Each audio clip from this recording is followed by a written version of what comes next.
Guys, we are reviewing the final match of every BCX ever. I have every BCX that was in person. I'm just counting 1v1 because I'm not reviewing 2s, at least not in this video. Maybe I'll do it if people like this. But I have the final match of every BCX that was in person. I'm not counting the online tournaments because there were 5 winners or whatever, so we're not counting that. This is like LDZ's 2 wins, Sandstorm's 2 wins, and now Impala. And we're just going to be watching it over. Just that last match, and we're going to be reviewing it. Let's get into this.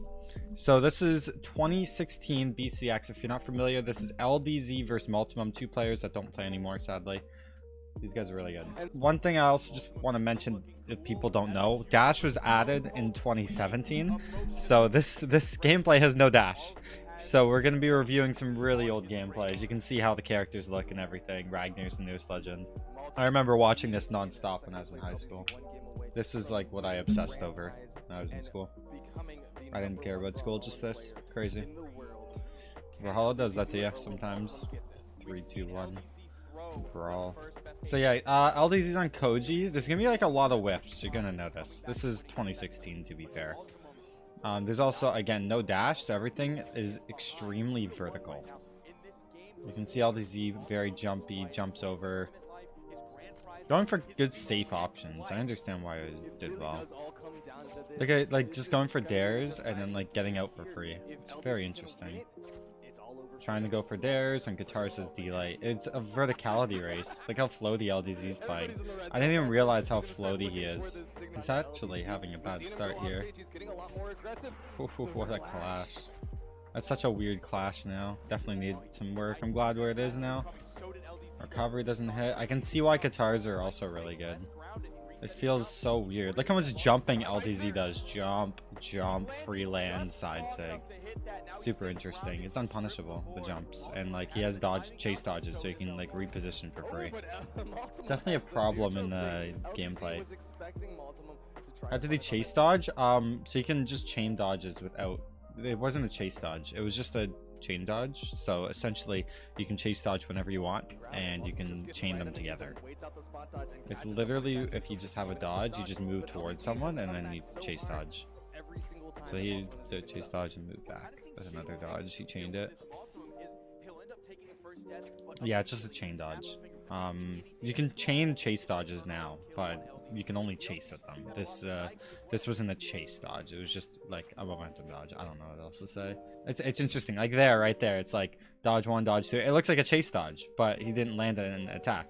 It's so crazy how this aged. The combat felt completely different. I'm glad they changed it before 2017. Looking back, they knew what they were doing. The players didn't. The devs knew what they were doing with combat. If it was TWK mostly, TWK is a god. He saved the game if he did that.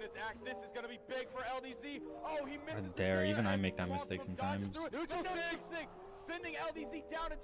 It's crazy just looking at the gameplay. I thought this was this like crazy gameplay I could never get to one day. Now I'm looking back and I'm like, ah, you're trash. He's good for his time. It's not actually trash. It's probably really optimal with this style of Brawlhalla. But this style didn't last that long. Good ground. It's a close game. Look how much the floating is, and then Multimum just playing grounded and D-lighting. Multimum's the more fun player to watch here because he's on the ground, but is not rewarded for it whatsoever. No dash. If dash exists, Multimum wins this. If he cared. Look how much like he's on the ground. What year is this? 2016. Nice little recovery. Wait. LDZ won this. Wait. I forgot. Nice little side light. Wait. What was that end light? Wait. I need to see that end light again. That looks so quick. Am I like... That looks so different than what it is. This is so long ago. Wow. Yeah. Doesn't even feel long ago, dude. Thought I got into Brawlhalla late, but this just shows I got in super early. That's a crazy option. And then it's there. He should have recovered low. Jump. He has one more jump. Wait, no he doesn't. Wait, it's a flat one, I guess is the last one. Is a flat one the last one? Flat one. Recoveries. Dodge. He shouldn't have done that. He should have dodged, wait a second, then recovered. He would have touched the wall in the corner. And then LDZ couldn't edge guard. This is just a mistake. Unfortunate, man. But I think he made the right decision. You wouldn't be making a lot of money going pro, and like at his age, at this time, it was too ahead of its time to like go pro. We're done with 2016. Let's go to 2017. So this is LDZ again, but this time LDZ is Dash. So I guess he's even the GOAT. I don't know, he's not actually the GOAT. LDZ, the GOAT, man. Hey, you said it. You said the 2 times. Yeah, let's see this. You gave it to me. You said the 2 times. That's on you. I heard it. That's on you. 2-time. Well, he is the 2-time. So again, yeah, this is with Dash. So the gameplay is just night and day. It's still bad though. Especially like this is the first LAN ever with Dash. So like this gameplay, like BCX 2017 was like completely up in the air. Everyone was trash and didn't know what they were doing properly. It was just who was the best at adapting to a new feature added like 3 months before BCX. Definitely like he didn't hold down. How do you not hold down while ground pounding? Maybe just let go. He's playing like the same old LDZ slightly. Very patient, playing from above. Pros weren't like good enough with Dash really to like make the most of it, in my opinion. You don't see a lot of like the dash cancels and stuff that like Stingray and Impala and these guys do now. It's night and day. The meta's definitely been developing. It's pretty crazy looking back at. Because there's things that pros do that they could have done back then. They just didn't really do them. He's like, all these guys, they use like a little bit of dash, but in the actual combat, look how like Addy moves. He's jumping so much without dash jumping. So that back dash didn't do anything. That dash jump didn't do anything. LDZ just jumped theirs. Chase dodge, okay, so chase dodge was cool back then. Dude, this crazy looking back. It's just so crazy. I'm actually sad with this set, guys. I'm not gonna lie, dude. My dad made me fly out in the middle of Sunday in between 2s and 1s, so I didn't get to watch 1s in person. Yeah, that was an L. That was an L father moment. He's a W father, but that was an L. Because it's like, this is like history to me, right? Like, this is something I'm going to look back at when I'm 30, like, oh, I was there, you know? And this is like the second BCX ever, LDZ winning 2-time. Like, it's just part of history. I don't know. It's like not going to the Stanley Cup final for him, but this is obviously smaller, but like, it's equally meaningful to me. It doesn't matter. I went to I'm gonna go to so many BCXs. It's just that was an L. 1 day of missed school. I wouldn't have done anything. Okay, can we talk about why this map is like still legal 2017 and 2018? I think it's finally banned in between 2018 and 2019, but my god, what is this map? That was okay, I'm gonna like judge Addy's decision making here. Let's see. Side light. Oh, gets the dodge up, so he goes for the recovery. It's just too delayed, man. You can't delay it that much. You have to do like right away so you can like dodge out. He was just waiting for it at that point. That's unfortunate. You're trying to go for a reaction. Yeah, it's just really risky against bosses. I see the idea though. I think it's just like, again, like pros weren't like aware of stuff like that and options as much because there's less time to get experience. The meta is just really like understanding all your options in the long run. So it's like, it's interesting seeing like these players aren't bad. They just didn't like understand all the options on their kit and everything at the time because they had no time. Like, they're really good for the time being. It's just cool looking back, you know? I'm not shitting on these players. They're crazy for adapting this quick. A lot of the current gauntlet logic just wasn't developed back then. Yeah, exactly. I don't even play gauntlets and I can just kind of like see the difference. It is pretty like interesting though that like the meta isn't necessarily like harder than how difficult it was to do this at BCX at this year. It's just the gameplay's better, so you just gotta like learn more. But I wouldn't call it harder, just more to learn. Like, this is equally as impressive as like winning today, in my opinion, because there's still some crazy good competition, if not maybe just as much or more. There's a lot of players who played at this time that don't play anymore and like really tried to become like the world champion at this time that just don't compete. Guys like Hyper Hero, he was insane. He was a demon in the bracket. If you played against Hyper Hero, you know at this time he was crazy. Just hyping it up even more. Like, this is very impressive. The first BCX there were less players, but it was still impressive. This was like one of the craziest BCXs in my opinion. Especially just how quickly you have to adapt to the dash changes and whatnot. It's just very impressive to create a skill gap so quick. Recovery. Both of them close to death. This is close. It's down. It's last stock red. Last Wasn't a bad try. I don't hate that recovery. Boomy, egg soup, and the Remy. Okay, now we got the Sandstorm era. Twos this year is probably the most hype in Brawl. Hype moment in Brawl for like the Addy one or 2017. This, yeah, twos for 2018 was really hype. The only thing that took away from it, actually going to the venue, there was like shit melting in the back or something, and there was like lethal smoke in the venue.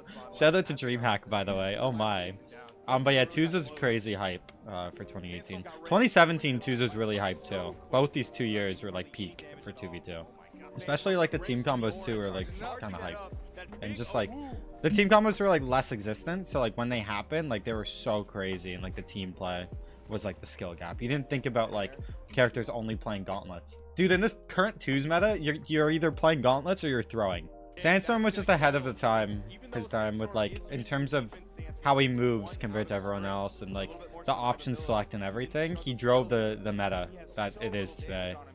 He just found the path of improving quicker, where it's like making better decision makings, but also like the movement he used at the time was just different than everyone else. You can see how he maneuvers around his opponent. It's really like created the current meta where like different players have like crazy styles, like Stingray with like his dash cancels and like putting that pressure on the ground a bit more with Spear. Sandstorm was like a bit more of an aerial movement because of like Scythe. But just look at the option select and like just playing around his opponents. He's so aware. It's very interesting. I had very linear gameplay back then, but even now my gameplay's adapted more to like the movement he has now. It's interesting. He still has some bad habits though. Sandstorm's like dodging in a ton there. Little weapon throws to try and engage. But do you see like how patient this guy is? People didn't even realize Sandstorm was the most patient player in Brawlhalla. Like look at this like neutral exchange. Oh, nothing. Super safe Sair, nothing. Super safe Nair, kind of got punished. Goes for D-Sig. It went in. That was a bad habit. Nice sider. I should have won this. Sandstorm definitely made the gameplay improve. Everyone wanted to beat him. Yeah, for sure. What is that ground pound? Steven, come on. I guess he wanted a Hail Mary. Do you see how he keeps going in against guitars? He keeps going in. Now he's going away more, so he got away from it. Actually, a bad habit.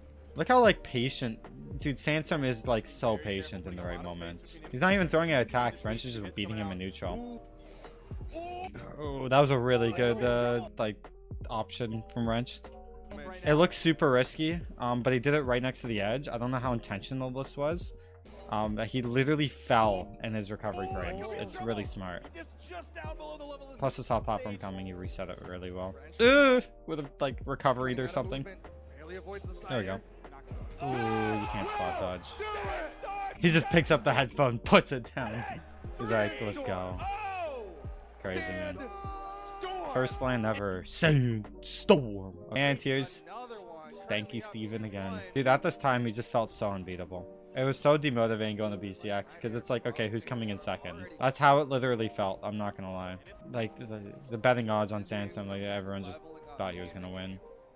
No one had like the answer to him, and this guy's like shitting on him with Orb. Like it's crazy.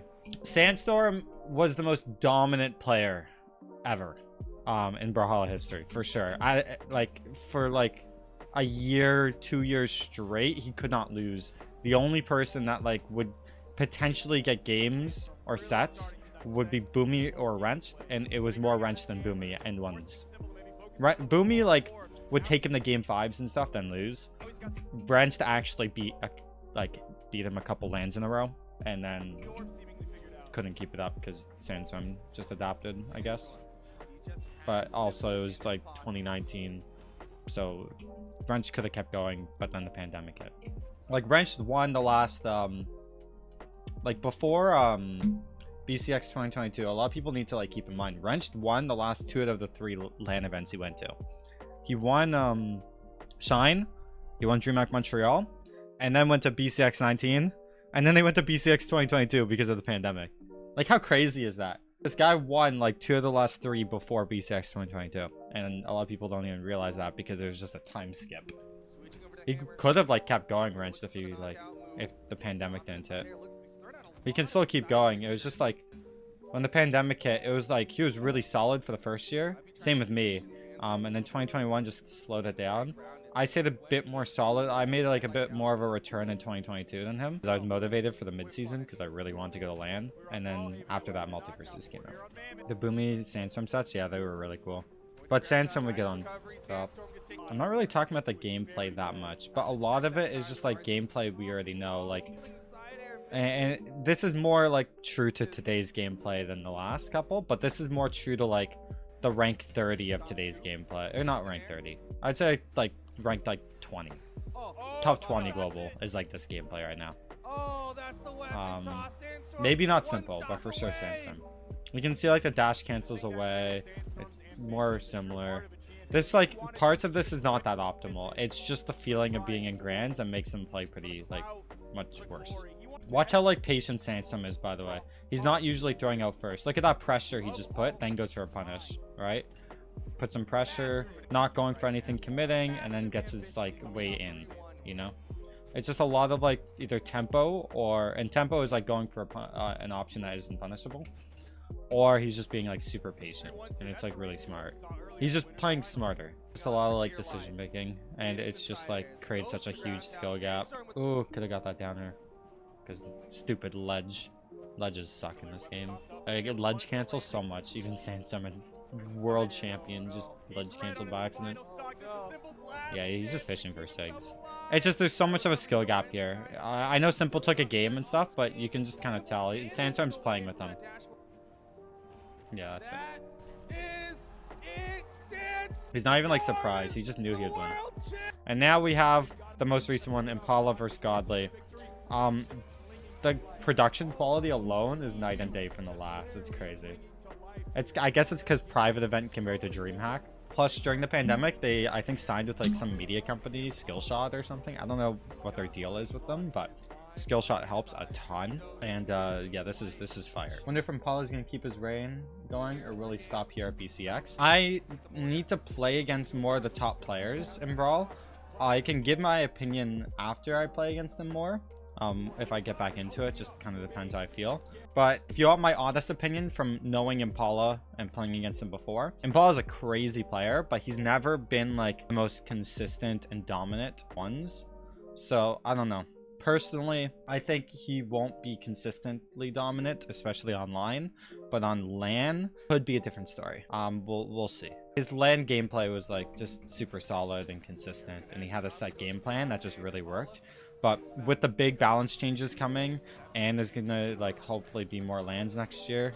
There has to be more LANs next year than 2 the year prior. Yeah, we'll see. I think right now he's not that consistent. He's not like the consistency of Sandstorm. But prove me wrong, bro. I want you to. And you can see the gameplay. It's actually like not the most different thing ever, but you'll see little movement options. That is like the skill difference over the pandemic, where pros got so much better with movement and controlling their movement precisely than ever before. That was a dumb sidelight. That was a good nair because good positioning. He knew it wasn't super punishable. Not going for something after that. Yeah, these guys, they just have set game plans in their head, and it's whichever game plan is better, essentially. And then Paula just had less gaps in his game plan, and so he was winning neutral more. And both players were able to follow their game plan well. That's just all it is. But game plans, they become more solid as you like learn more options on your kits and whatnot, and you create a solution to every problem in your head is essentially like the skill difference. And this happens at every BCX. Every player has their own game plan. Every player has situations that they need to solve. It's all problem solving, and then you just need to solve every problem. And then how much do you care about solving that problem? So just playing a ton and whatnot, understanding that problem, and understanding like what's the best option in every situation. Like right here, let's analyze the option select from Impala. So doesn't have a dodge or anything. He just GC'd, so you know, okay, well he has his jumps, but he doesn't have a dodge because he just GC'd. He's in red health, so why would I go for sidelight, D-light recovery when I can just sidelight N-sig? Because like most players are going to jump because he only has a jump. So he jumps and he gets the N-sig. You know, that's not a particularly hard option, but it's that in combination with a ton of other strategy that he has that creates a solid game plan. And like your goal is to make a game plan that's easy for you to fulfill. Impala's not doing the most crazy movement options ever, right? He has a couple of good dodges, some dashes, whatever. It's not anything anyone can't do, in my opinion. But Impala's game plan in his head, his options select on his kit compared to other characters, that strategy is what gives him like this constant skill gap. Godly feeling like he can't win because he can't problem solve in the moment, at least against Impala's game plan. Well, he might not even like know of any options to solve it. There might be some options, but in the moment it's so hard to tell, especially for like these game plans are getting more and more solid every year as the gameplay becomes more finalized and balance becomes like less important. Very slowly it's becoming less important, but it's still not there yet. Gauntlets are still pretty crucial, at least in 2s. 1s it's becoming less important. And yeah, that's a clean end sig. You'll just see, like, Impala doesn't look like he's doing anything crazy. He just practiced a ton, has a solid strategy, and was able to follow that strategy in his head on LAN and, like, reproduce it.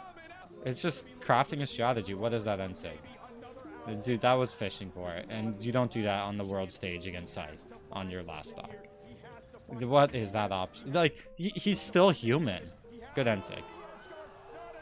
It's just, yeah, it's very interesting. And then good down there. Just problem solving. Guys there, Walt there, dash there, reverse there, off stage is a good option. And then he wins. It's just problem solving. It's solid. It's not hype, but it's like solid. Guys, if you enjoyed this video, like, subscribe, comment down below. Let me know your thoughts and which BCX was the most hype to you in terms of those grand finals. Love to hear your opinion. And yeah, thanks for watching this video. Peace.